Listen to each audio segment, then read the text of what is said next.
Tengan todos un cordial saludo. Vamos a hablar en este video sobre psicoterapia y fe para describir un proceso eh, definido como sanación interior. La sanación interior es digamos, un conjunto de elementos, técnicas o estrategias que están unidas a metodologías o estrategias psicoterapéuticas aunadas a una visión de fe que lo que buscan es básicamente sanar el alma de una persona, sanar la herida de una persona, tratar todos los problemas internos, los problemas de personalidad y otros. Eso es lo que básicamente busca la sanación interior. Así que la sanación interior es psicoterapia aunada a una visión de fe. Es un proceso que lo único que quiere es sanar almas y ayudar a las vidas humanas, ayudar a las vidas de las personas a sanar cierto tipo de experiencias dolorosas de tipo emocional, psicológico, afectivo y sexual.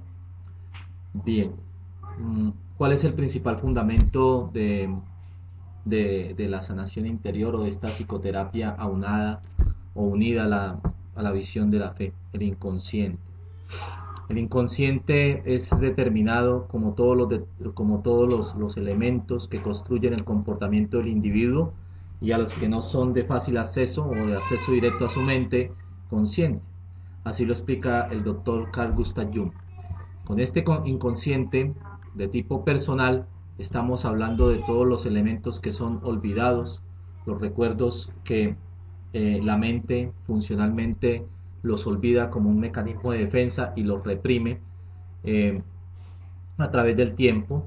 Nosotros hemos visto que en psicología lo importante de las etapas del desarrollo psicosexual dentro de la infancia y cómo estas etapas no quedan ahí borradas, sino que tienen una correspondencia a la larga con la vida adulta y que van arrastrando todo un lastre de elementos que por lo general llevan a que el individuo involucione o que se retraiga o se fije en esta etapa como posición a un elemento de placer que le genera seguridad o también como muestra de que hay algo que no se ha elaborado o que no se ha sanado o que no se ha resuelto desde esa etapa.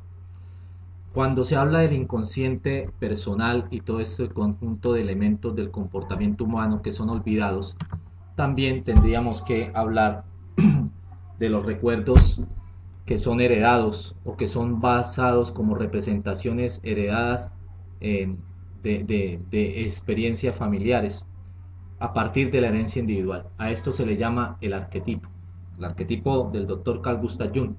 Las imágenes arquetípicas hacen parte de elementos oníricos o de la fantasía que se correlacionan con motivos universales como la religión, los mitos, las leyendas y hace referencia a imágenes ancestrales autónomas. ¿Qué quiere decir esto?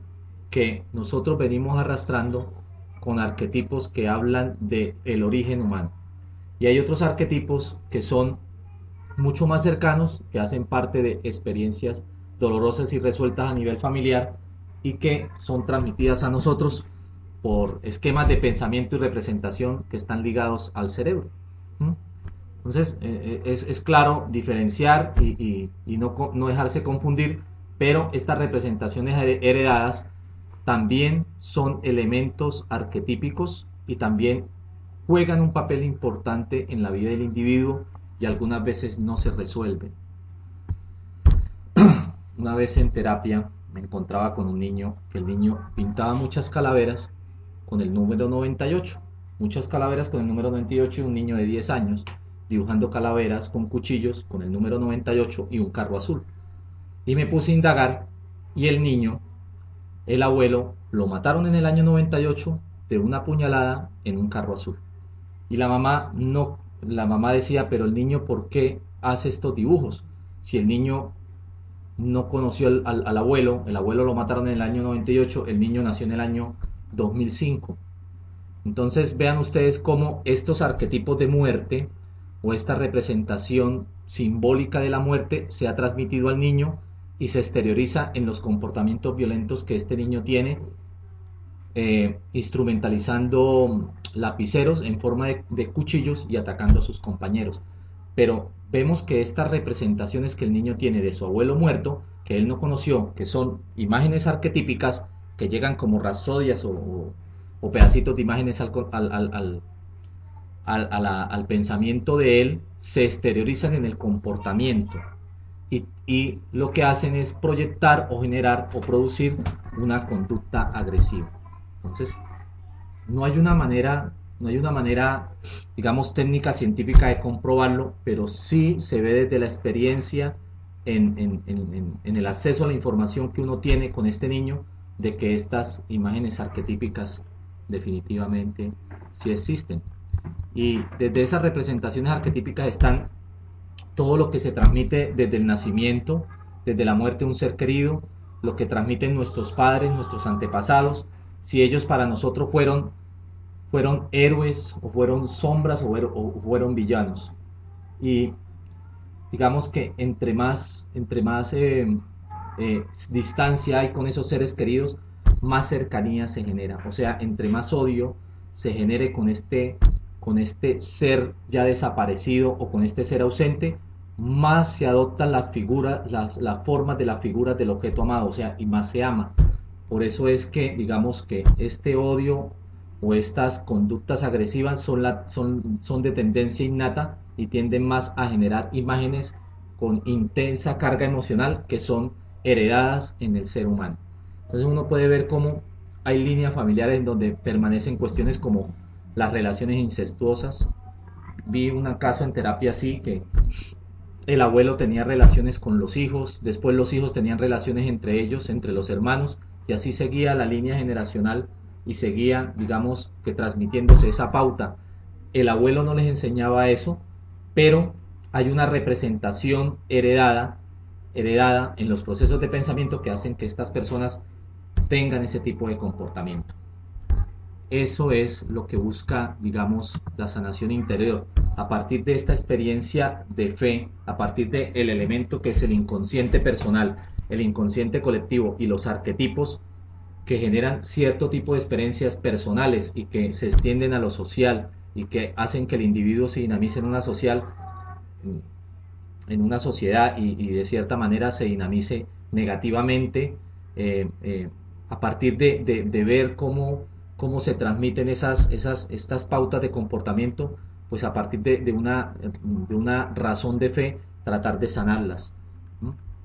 Entonces no estamos hablando solamente de un inconsciente personal, sino que estamos hablando de algo que está en el pasado, pero que igualmente se proyecta en el futuro de esta persona, y no solamente en el futuro de la persona, sino que se va a proyectar sobre el futuro de las generaciones siguientes de esta persona.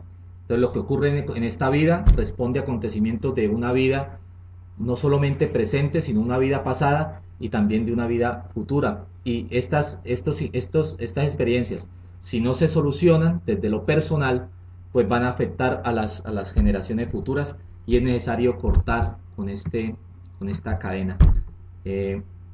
La Biblia habla mucho de estas cosas, habla en el Salmo 103, dice que desde el fondo de mi ser yo voy a bendecir el nombre de Dios, y a partir de esto, pues digamos que se dice que personalmente cada individuo, desde el fondo de su corazón, él determina si sigue transmitiendo estas pautas de conocimiento o estas pautas de pensamiento que van a generar un tipo de conductas lascivas para el individuo, nocivas para él, o sencillamente las corta. Y para eso, ¿qué tiene que hacer? Pues simplemente no transmitirlas y no reproducirlas, y a eso se le llama pecado. Otra cita bíblica es Lamentaciones, donde dice Lamentaciones 5:7, que habla: nuestros padres pecaron, ya no existen, y nosotros cargamos con sus culpas. Y así vienen otras citas bíblicas más que ratifican la existencia de esto. Y yo sé que cada uno de nosotros, si nos ponemos a revisar, tenemos también una serie de comportamientos que son heredados y que uno quisiera que simplemente ya desaparecieran.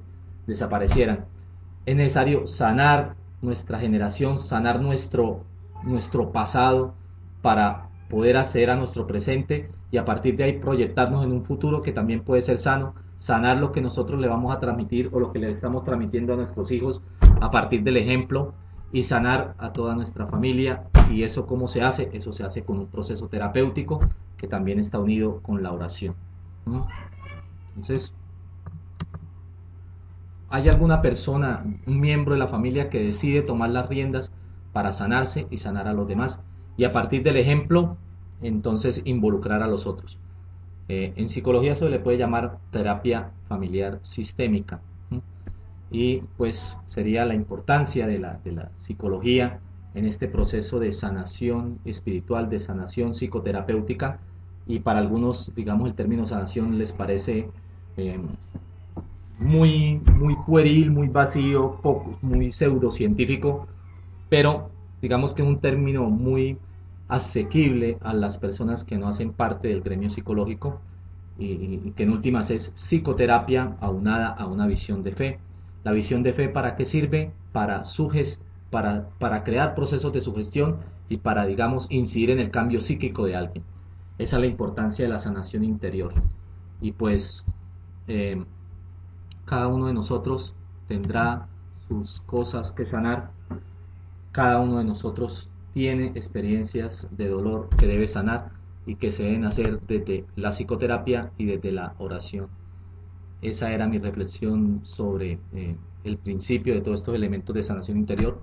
Poco a poco, con otros videos, iré mostrando cómo se hace, cuáles son sus fundamentos y por qué es necesario hacerlo. Bueno, por qué es necesario hacerlo se habló hoy, para evitar de que nuestros hijos sigan heredando esas pautas de comportamiento agresivo que hemos tenido nosotros, que hemos heredado y que uno no quisiera reproducir, pero que inconscientemente uno reproduce por ser elementos arquetípicos que están en el pensamiento y que proyectan en nosotros una conducta que es innata y que es autómata o que es automática. Entonces estaremos hablando en una próxima oportunidad. Les dejo esa reflexión y que estén muy bien. Dios los bendiga y hasta luego. Chao, chao.